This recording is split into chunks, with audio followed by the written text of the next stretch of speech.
The former director of the National Intelligence, John Ratcliffe, joins me. Good evening, sir. And as we look at all these documents, if somebody looks at them, hello, sir, there's going to be a damage assessment, I'm told.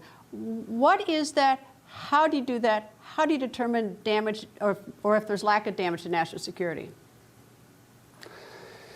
Yeah, Greta, so, there's so much focus on the legal implications of this, and, I think Merrick Garland's made a real mess of this situation by, engaging in, last August, an unprecedented raid, at Mar-a-Lago, utilizing a statute that was never intended to be applied to former presidents. And I think it was intended to lead to an unprecedented prosecution before it hit a speed bump by the name of Joe Biden.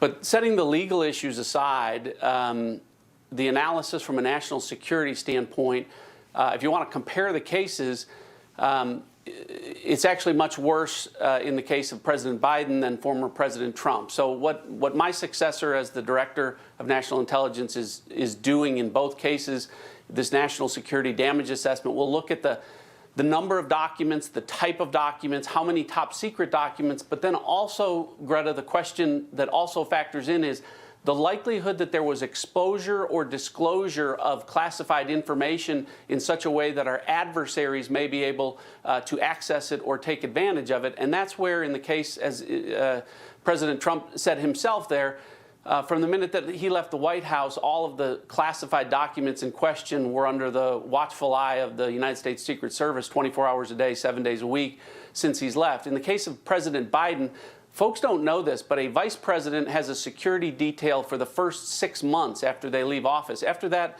they don't have security protection. So after that period of time, any classified documents that Joe Biden had wouldn't have been protected or watched by anyone.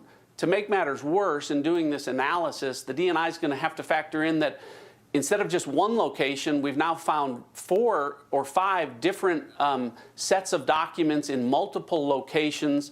And at least in one instance, the location is a home that was, either rented by, depending on what you look at, rented by or owned by Hunter Biden, who at a period of time was a drug addict, some of his associates during that period of time included unsavory individuals, prostitutes, Ukrainian oligarchs, business associates from communist China. So from a national security damage perspective, I think the assessment's going to be far worse as it applies to former or to Vice President, now President Biden. All right. If I had a classified document on my desk here, and I've just got a lot of paper. I happen to have a lot of paper. I'm messy on the set. If you walked into the room, would you be able to determine that something was classified? I mean, is it like marked sufficiently that even from a foot away you could tell a document is classified or not? Well, the truthful answer to that is yes. It's easy. The markings on it are clear, and anyone that would be handling classified information would know. If it was marked TS, that would mean top secret. The only reason I caveat that is Hillary Clinton famously said, "Oh, I had no idea what TS meant. I had no idea, that C meant, confidential or classified." But most folks that handle classified information would immediately know what those markings are. And some actually do say top secret or have covers on them that are marked top secret or secret. All right. A few days ago, you tweeted about President Biden's classified documents, about the content, highlighting one in particular, the document reported to relate to Ukraine. You tweeted, quote, "Ukraine? Is that the same Ukraine where Biden threatened to pull $1 billion in U.S. aid unless Ukraine's president fired Viktor Shokin, the prosecutor investigating Burisma, a company paying Hunter Biden $83,000 per month?" Now, we don't know what these documents are, but besides whether someone saw it or not, it's content that matters. I take it a lot of documents are overclassified in this city. But why did you highlight that one? Well, because I think on the classified documents, as I sort of indicated, they never should have raided Mar-a-Lago. This whole issue of classified documents with respect to both presidents, Merrick Garland just made a strategic blunder, in my opinion, and that's not really what the issue is. The most significant issue. The most significant issue is the content of the documents, and what has been revealed from the documents in Joe Biden's case is that the influence peddling allegations are very real. The concern about Biden family members engaging with Ukrainian oligarchs and folks from communist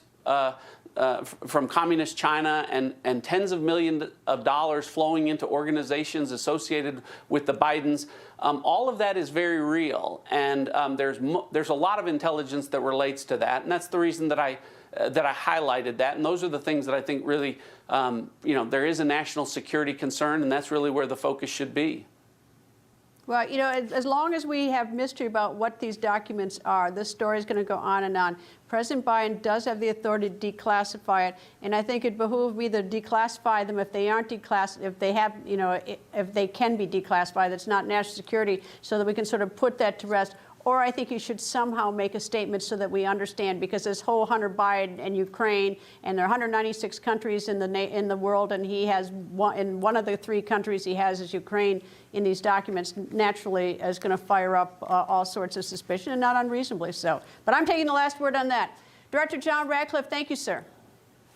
You bet. Great to be with you. Hey guys, it's Rob Carson.